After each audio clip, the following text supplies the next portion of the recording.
আপনাদের এত বড় রাজনৈতিক দল জামাত ইসলামী কোনো নারী প্রার্থী আমরা এখন পর্যন্ত দেখতে পাইনি। এবং দ্বিতীয় যে অভিযোগটা ছিল, আসলে আপনারা আপনাদের প্রয়োজনে ধর্মের যে নাম, ধর্মের যে লোগো, যেগুলো আমরা সাধারণত রাজনৈতিক লোগোতে দেখি, সেটা পাল্টেও ফেলতে পারেন নিজেদের স্বার্থে, এরকম অভিযোগও আসে। জি, ছোট করে। জি দেখুন, সময় কম।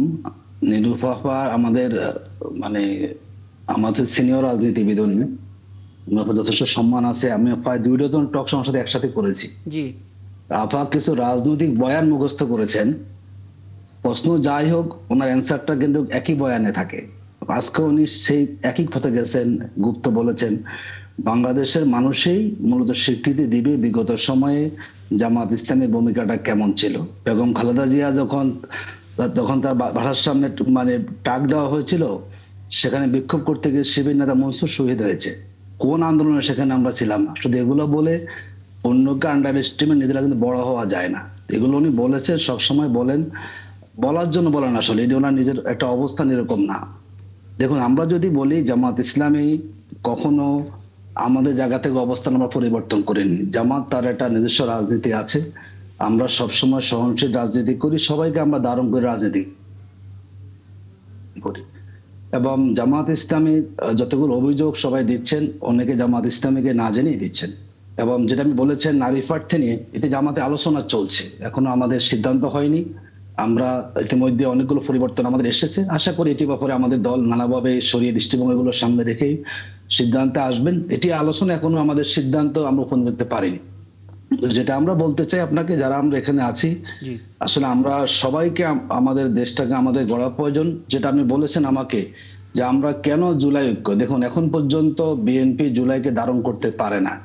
তাদের জুলাই সনদে আপত্তি, তাদের গণভোটে আপত্তি, তাদের সংস্কারে আপত্তি, আধিপত্যবাদী গোষ্ঠীদের আপত্তি। যারা এত আপত্তি করেন তারা তো নতুন রাষ্ট্র গঠন করতে চান না, তারা নতুন রাজনৈতিক বন্দোবস্ত চান না। তো যারাই আধিপত্যবাদের বিরুদ্ধে অবস্থান গ্রহণ করেছেন, যারাই রাজনৈতিক সংস্কার চাচ্ছেন, যারা জুলাই সনদ চাচ্ছেন, যারা হ্যাঁ ভোট চাচ্ছেন, তাদেরকে নিয়ে মূলত আমাদের ঐক্য। এই জন্য আমরা বলেছি এটা হচ্ছে আমাদের হাবুটের কথা বলেছে, বিএনপি তো হাবুটের কথা বলেছে, ওনারা সব বাধ্য হয়ে বলেন। যখন জনমত ভিন্ন তখন বলেন। কেন কেন বলতে হবে এটাকে বলুন তো? কেন ওনাকে বলতে হবে যে আমরা হাবুটের পক্ষে? তার মানে ওনারা হাবুটের পক্ষে ছিলেন না। যখন জনমত দেখলো যে না, এটা যেটা বলে না, মানে অ্যাডভোকেট আতিকুর রহমান, আপনি খুব ভালো এটা জানেন যে এখন আসলে একটা শব্দ খুব চলছে, বট বাহিনী। যে কোনো সত্যকে মিথ্যা বা মিথ্যাকে সত্য পরিণত করার জন্য বট বাহিনী আসলে ভার্চুয়াল মিডিয়াতে ঝাঁপিয়ে পড়ে। এই বট বাহিনী আমাদের চেয়ে বিএনপির বেশি। বিএনপি ফেক বট বাহিনী বানিয়েছে এখন, যারা ফেক ফটোকার্ড দিয়ে বিভ্রান্তি ছড়ায়। এর সাথে আমাদের কোনো সম্পর্ক নেই। আমরা বট বাহিনী লালনও করি না, আমি বরং বিএনপি ঘোষণা দিয়ে অফিসিয়াল বট বাহিনী তৈরি করেছে। এবং যারা ফেক ভাবে বিভিন্ন পত্রিকা লোগো ব্যবহার করে ফেক দিয়ে আবার টক শোতে কথা বলে। আমি যদি একটা অভিজ্ঞতা শেয়ার করি, মানে আমাদের 71 টেলিভিশনের নিয়মিত আয়োজন হয় ফেক নিউজ স্ক্যানার, সেখানে আমরা অপতথ্যের বিপরীতে সঠিক তথ্য প্রয়োগ করার চেষ্টা করি। এবং আমরা যখন rumour scanner, broom Bangladesh, fact watch এদের পরিসংখ্যানগুলো দেখি, সবচেয়ে বেশি অপতথ্যের শিকার হচ্ছে বিএনপি। তো তারা বট বাহিনী দিয়ে নিজেদের বিরুদ্ধে নিজেরাই অপপ্রচার করবে না। দেখেন, এগুলো করা করেছে, এগুলো আমরা করেছি, তার প্রমাণ আছে আপনার কাছে? না, এটা তো আপনাদেরকে টার্গেট করা হচ্ছে না, বট বাহিনী। 20 কোটি মানুষের দেশ, কারা করে এগুলো বলুন? আমরা দলগতভাবে সমর্থন করি না। দেখুন, আমাদের আমির বারবার বলে আসছেন যেগুলো কখনো পারস্পরিক শ্রদ্ধাবোধ আমরা নষ্ট করতে চাই না। এটি একটা অপপ্রচার, এটা এক ধরনের তথ্য সন্ত্রাস। এই ধরনের কোনো কাজ আমরা করি না। এখন বাংলাদেশে বহু মানুষ অনলাইনে আছেন, কে কোথায় কার নাম ব্যবহার করেন, এই দায়িত্ব আমরা নিব কেন? আমরা কখনো এটাকে স্বীকৃতি দিচ্ছি না, এর সাথে আমাদের কোনো সম্পৃক্ততা নাই। যদি কেউ করে থাকে তার দায়িত্ব সে করেছেন, কিন্তু আমরা কখনো এটিকে সমর্থন করার কোনো সুযোগ নাই। আর সবশেষ ছোট করে একটা বিষয় একটু বলবেন, তারপর আমি আপনার সঙ্গে আলাপটা শেষ করবো ছোট করেই। যখন আসলে বলা হলো যে বিএনপি যেহেতু সাথে নেই, আপনারা 10 দল একসাথে আছেন, আপনারা জুলাইয়ের পক্ষের শক্তি, এখন তো ইসলামী আন্দোলন আপনাদের সঙ্গে নেই, ইসলামী আন্দোলন কি জুলাইয়ের বিপক্ষে চলে গেল? দেখুন, আমরা কথা ওভাবে বলছি না, আমরা বলি যে ইসলামী আন্দোলন তারা আছেন, আমরা একসাথে কাজ করেছি এখানে। ইসলামী আন্দোলন তারা এখন গিয়েছেন তাদের বোঝাপড়া না হওয়ার কারণে, ঠিক না? তারা কি আমাদের বিরুদ্ধে অবস্থান করতেছেন? তারা আমাদের বিরুদ্ধে না, তারা একটা রাজনৈতিক কারণে তারা সেখান থেকে এখন তা আলাদা হয়ে গিয়েছেন। তাদেরকে আমরা দূরে সরে দিব কেন? কিন্তু বাংলাদেশের রাজনৈতিক বাস্তবতায় জুলাই সনদের পক্ষেই ইসলামী আন্দোলন ছিলেন, এটা অস্বীকার করার সুযোগ নাই। কিন্তু বাকিদের অবস্থানটা এখনো পরিষ্কার না আসলে। আচ্ছা, আপনার বক্তব্য একেবারে স্পষ্ট। আমি সবশেষ 7 থেকে তারিখ আপনার একটা মন্তব্য নিব। আসিফ মাহমুদ সজীব ভূঁইয়া আজকে প্রায় রাতে 9টার দিকে একটা সংবাদ সম্মেলন করেছেন এবং তিনি বলেছেন আপনাদের জোটে না থাকার বিষয়টা একেবারে অনাকাঙ্ক্ষিত এবং আপনাদেরকে ফেরাতে লিয়াজো কমিটি কাজ করবে, ইনফ্যাক্ট করছে। কোনো ফোন পেয়েছেন বা কোনো লিয়াজো কমিটি কিছু বলেছে, বা যদি শেয়ার করা যায় আর কি, কোনোভাবে চেষ্টা চলছে কি আপনাদেরকে ফেরাতে?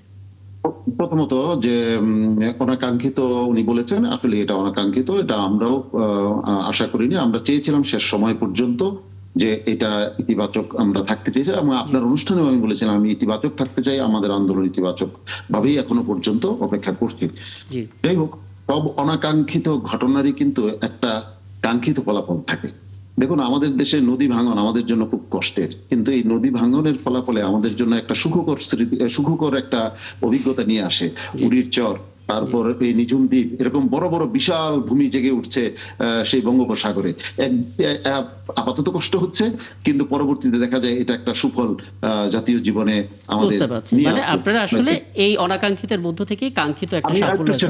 আমি সর্বশেষ একটা বার্তা আমি সকল দর্শকদেরকে দিতে চাই। একটা হচ্ছে যে রাজনৈতিক মতভেদ থাকবে, কিন্তু পারস্পরিক শ্রদ্ধাবোধকে অক্ষুণ্ণ রাখতে হবে, এক। দ্বিতীয় নাম্বার হচ্ছে যারা অন্য দলের উপরে অপপ্রচার করে, সেই অপপ্রচারের মধ্য দিয়ে কোনোদিন সত্য প্রতিষ্ঠিত হয়নি। মিথ্যার মাধ্যমে কখনো সত্য প্রতিষ্ঠিত হয় না। সে ইসলামী আন্দোলন বাংলাদেশের সকল নেতাকর্মীকে মানে একেবারে দ্ব্যর্থহীন কণ্ঠে বলে দিতে চাই, অন্য কোন রাজনৈতিক দলের নেতা কর্মীদের চরিত্র হনন করা কিন্তু আমাদের কাজ না, এবং অন্য যারা করছে তারা যদি করেও আপনারা ধৈর্য ধারণ করবেন, এবং এর মাধ্যমেই আমরা একটা সুন্দর বাংলাদেশ তৈরি করব। আপনার এই বার্তাটা সত্যি খুব প্রশংসনীয়। আমি সব নীলুফার চৌধুরী মনি।